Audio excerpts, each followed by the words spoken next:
Les damos la bienvenida a la primera sesión del ciclo de webinars Derechos Humanos frente a la nueva normalidad, organizado por el Centro de Investigación y Estudios Sociales. Esta primera sesión, pues nuestras invitadas abordarán el tema de discriminación, racismo y desigualdad. A mí me gustaría que podamos platicar justo sobre los cuestionamientos que han surgido del por qué una mujer indígena en CONAPRED. Y es lo que yo quisiera como responder el día de hoy. Y la primera, digamos, respuesta, pregunta, sería devolvérselas a quien hacen ese cuestionamiento diciendo el por qué no, ¿no? ¿Cuáles son los motivos que han causado tanto revuelo en el que se proponga a una mujer indígena para este cargo? Seguramente hay muchos motivos, seguramente tienen que ver mucho con el contexto en el que se anuncia esta posible designación, ¿no? En donde se hace este anuncio en un marco, digamos, de desprecio a esta institución y en el marco de una política económica de austeridad republicana, que si bien es importante, pero de ninguna manera se justifica ahorrarse un dinero para combatir el racismo y la discriminación en México. Quisiera decir que esta visión del gobierno y esta política de ahorro para redistribuir el dinero termina reduciendo a las personas en función de si son pobres o si son ricos. Es decir, solo se mira a la persona en cuanto al factor económico, ¿no? Pero lo peor de todo es que se piensa que la corrupción es la causa de esa pobreza y que la pobreza es el origen del problema. Pero las personas no somos pobres por la corrupción, somos pobres justo porque hay sistemas de opresión históricas, culturales y económicas que han generado esa pobreza. ¿Y cuál? Estos sistemas que generan discriminación, digamos que el racismo, y las manifestaciones de la discriminación son tan importantes que es uno de los principales problemas en México. Y tan es así que las luchas históricas y presentes de la sociedad mexicana es justo para combatir la discriminación. Estos movimientos exigen igualdad, justicia y paz. Entonces, ¿por qué debería ser importante el CONAPRED? ¿Y por qué sería importante que una mujer indígena ocupara este cargo? Primero, voy a contestar el por qué es importante que sea una mujer indígena.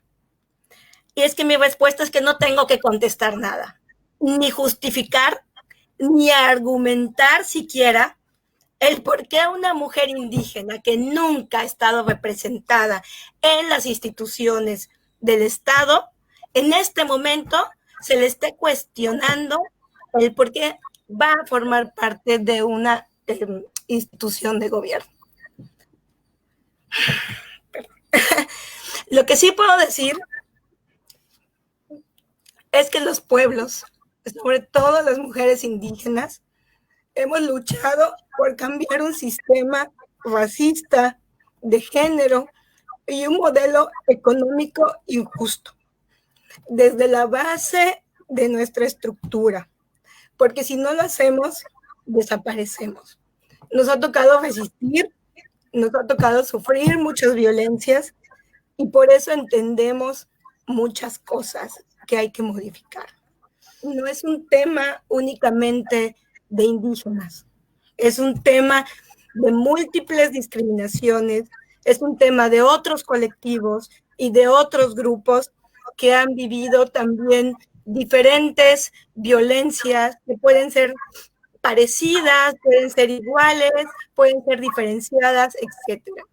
No se trata de victimizar los sufrimientos acumulados, porque desde ahí las mujeres indígenas no queremos el puesto. No se trata de un campeonato de interseccionalidades, porque ningún sufrimiento es medible ni cuantificable. El sufrimiento es sufrimiento y listo. Desde ahí no se construye. Desde esa posición únicamente se victimiza, se pobretea, se conceden favores, no derechos, se conceden pensiones o caridad, no política pública con un enfoque de derechos humanos. Lo que sí es que el sufrimiento y la experimentación de la discriminación en carne propia sirve para no quererlo nunca más para nadie. Sirve para entender cómo funcionan estos sistemas, para denunciarlos desde la indignación, la impotencia y la injusticia. Sirven para saber que solas no podemos y para tratar de erradicar la discriminación desde todas las luchas. La lucha contra la discriminación también es la lucha por la existencia y el fortalecimiento del CONAPRED. La discriminación es la que otorga o la que niega oportunidades educativas, en trabajo, en salario y acceso a la tierra. Cuando hablamos de mujeres indígenas y campesinas, vemos que a nivel nacional, 75% de los ejidatarios, es decir, de los que tienen la tierra, son hombres. En el caso de Yucatán, por cada 100 ejidatarios, únicamente hay 16 mujeres ejidatarias. La discriminación es el mecanismo por el cual se distribuye el dinero. Entonces, también es discriminación pensar actuando que el único problema de México es la pobreza y a causa de la corrupción y no por la discriminación. La discriminación es la que provoca que diariamente 11 mujeres sean asesinadas y que el Estado lo tolere. La discriminación es pensar que las personas con discapacidad únicamente necesitan una pensión menor al salario mínimo y no desarrollar políticas bajo el enfoque o el modelo social.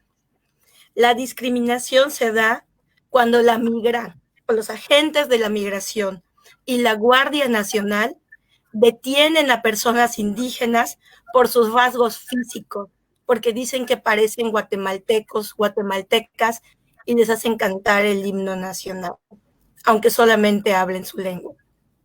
La discriminación es la que genera que haya más mujeres indígenas monolingües en la cárcel por prisión preventiva que hombres no indígenas.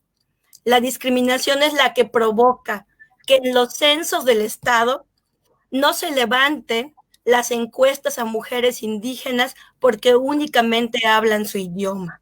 Y para el caso del censo 2020 que acaba de concluir, no se tome en consideración el criterio de autoadscripción indígena en la encuesta básica. La discriminación es la que provoca que la Marina, en sus detenciones, el 41% de las mujeres sea torturada sexualmente.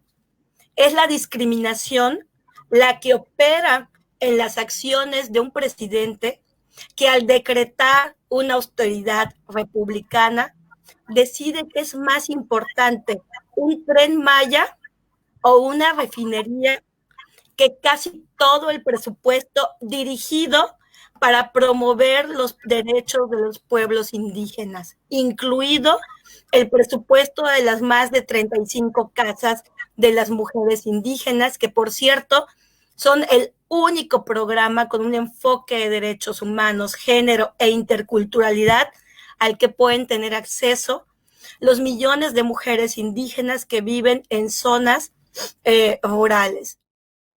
Y con las cifras que decía ahorita Fátima, pues está un poco no justificado, pero sí respaldado en los números. Tenemos miedo a ser indígenas porque van a ser pobres y tenemos números que nos dicen que van a ser pobres prácticamente toda la vida porque sus oportunidades están reducidas a eso, porque no hay programas sociales que realmente los apoyen, que no sean, como decía Fátima, una migaja o una limosna, no te estoy pidiendo un favor, te estoy pidiendo un derecho. Pero entonces a nosotros en general, desde el privilegio y desde ahí me cuento, desde el privilegio es como nos da miedo ser eso, nos da miedo ser morenos porque sabemos que vamos a tener menos oportunidades, nos da miedo ser indígenas porque sabemos que vamos a tener vamos a ser pobres. En México es la desigualdad que existe, el dato es impresionante, el 1% de la población concentra alrededor del 43% de la riqueza nacional. Es número que yo lo trataba de entender y veía un ejemplo de un pastel. México es un pastel que tiene 10 rebanadas y se lo vamos a repartir a 100 personas, ¿no? Que son los 100 mexicanos, dijeron, pero ahí no dijeron nada, pobrecitos. De esa, una persona se toma 4 rebanadas. Seguramente esa persona es hombre y es blanco, porque al final de cuentas así no está la institución creada, ¿no? Y las otras 6 personas, las otras 99 personas se tienen que repartir esos 6 pedacitos de pastel que le dejó el que se comió las 4, ¿no? Ese es nuestro país y ese es el nivel de desigualdad, pero también creo que la desigualdad está directamente ligada con el racismo y con la discriminación. Yo no podría separar, me preguntaban también una vez que si una cosa era racismo y otra cosa era desigualdad, que no las metiéramos, es que sí tendríamos que meterlas en el mismo costal porque están ligadas, o sea, la desigualdad está ligada al racismo y el racismo está ligado a la discriminación. Yo no podría hablar de uno sin tener que toparme eventualmente con el otro. Y ahí es donde venían las cifras del color, ¿no? El color está asociado con la clase económica a la que podemos aspirar. Y entonces nadie quiere ser moreno porque eso significa que tenemos menos oportunidades. Nadie quiere ser indígena porque entonces eso significa que voy a ser pobre la mayor parte de mi vida, ¿no? Ahí es donde usamos el tono de piel como insulto, que también era parte del video que se movió mucho. Yo te digo indio para insultar porque le temo a ser un indio, porque le temo a seguir siendo pobre toda la vida, y un indio va a ser pobre toda la vida, es lo que nos ha enseñado el sistema, y están las estadísticas que lo confirman, ¿no? Yo te digo prieto porque no quiero ser prieto, porque al final a todos los prietos y las prietas los tengo asociados con un trabajo mal pagado, y hay estudios que lo comprueban. Saqué los datos de un estudio que se llama Color de piel y movilidad social, y dice que el color de piel, entre más claro seas, en promedio tienes posibilidades de ganar 53% más que tienen piel oscura, que los que tienen piel oscura. Y nadie está hablando ni siquiera de capacidades, ni de títulos nobiliarios, ni de licenciaturas, ni de nada. Simplemente por tu color de piel estás ya destinado, en promedio, a ganar menos de la mitad de alguien con un color de piel más claro. Es insultante y es increíble que estemos hablando de ese tema en estos tiempos, ¿no? El INEGI tiene un estudio también que confirmó esos mismos datos.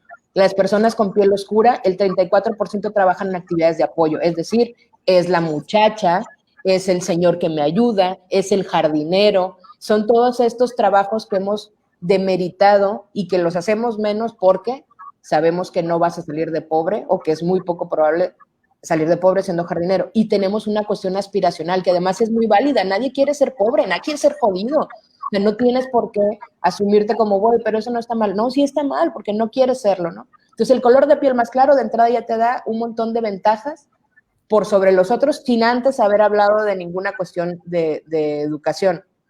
Pero también en educación hay cifras que respaldan eso. El 7.5 de las personas de piel morena tiene estudios universitarios, solo el 7.5.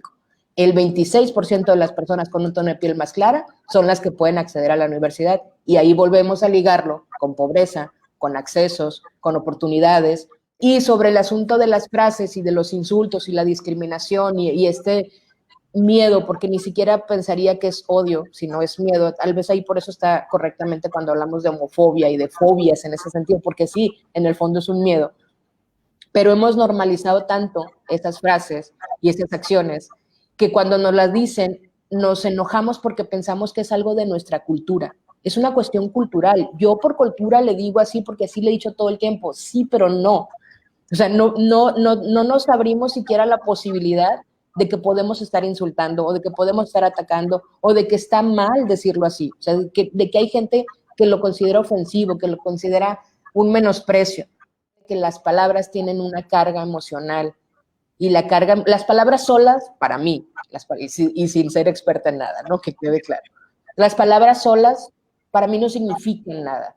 El problema es la carga emocional que les pones tú cuando la dices y el contexto en el que las estás desarrollando. Si yo digo negro, así, al aire, sin nada, no tienen ninguna carga ni ningún problema.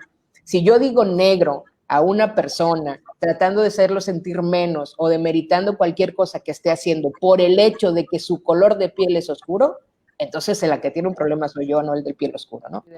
Lo vimos en la tele y nos crearon a muchas generaciones, sobre todo los generación X y los boomers, nos crearon con la tele. Entonces en la tele nos enseñaron que todos los morenitos son jardineros y son malos, son rateros, vienen del cerro, entonces son rateros porque tienen dinero.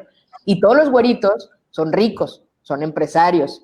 Entonces, en una cuestión aspiracional, pues queremos ser güerito, queremos ser la güerita en la que todo mundo está detrás de ella, porque de la morenita no están detrás de ella, es Rosa, va a lavar los trastes, anda Rosa, ve, lávalos, ¿sabes? Entonces, todas esas cuestiones culturales creo que nadie sabe hasta dónde es demasiado, nadie sabe, creo que está muy padre que estemos por lo menos hablando del tema, porque creo que hay mucha gente que en buena voluntad estamos confundidos hasta dónde es ofensivo. ¿Quitamos a la negrita de los hot cakes o no? ¿Es ofensivo o no es ofensivo? ¿Estamos yendo demasiado lejos o no? Creo que el abrirnos a la discusión es un paso que debimos haber dado hace 20 años como mínimo, pero bueno, lo estamos dando, ya es una ganancia.